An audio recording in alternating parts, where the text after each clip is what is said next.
Del curso, que nos parece, más que nada para lo último la gente, digamos, más directivo del Garrapillo pueda comentaros el porqué y los objetivos más generales de este curso. Tenéis los papeles todos. Sí, de todas maneras lo que os voy a contar realmente está un poquitín en esa folla que tenéis por ahí.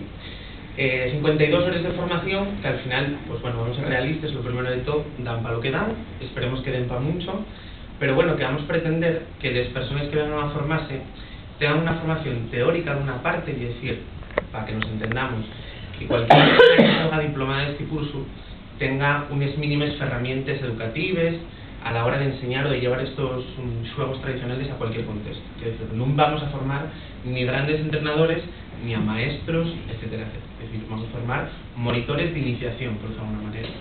Y de lo que estamos hablando aquí ya de intervención básica, y es decir, al final tenemos una cosa que son los juegos en los deportes tradicionales, y de ello y con ello vamos a hacer cosas útiles como pues implicar a los guajes, a la mocedad en este tipo de manifestaciones de la nuestra cultura. Para ello, pues como veis en ese documentín, herramientas de tipo teórico, esperemos que nadie muera en el intento, van a ser nada más 10 horas dedicadas para eso. Herramientas de tipo educativo, es decir, unas mínimas líneas pedagógicas y didácticas para enseñar esos juegos. Y finalmente, pues si queréis, herramientas de tipo deportivo, es decir, desde un calentamiento hasta unas mínimas pautas deportivas para hacer estas prácticas. Finalmente, y el bloque más importante y seguramente el más prestoso para todas las personas que tengan este curso, el propio conocimiento de los juegos y los deportes tradicionales, que lógicamente habrá que esbillar.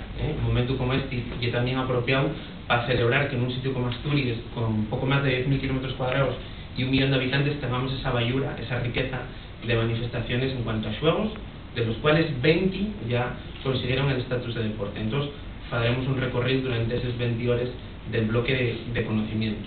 Esperamos que la gente se anime, que no eche para atrás esto de acompañar al tema lúdico de unos mínimos fundamentos teóricos, y que la gente se anime porque realmente ya es necesario, y aunque tengamos una fase un poco rara en esto del deporte tradicional, cada año hay más gente la que se preocupa desde un punto de vista lúdico o desde un punto de vista educativo por esto de los juegos y los deportes tradicionales.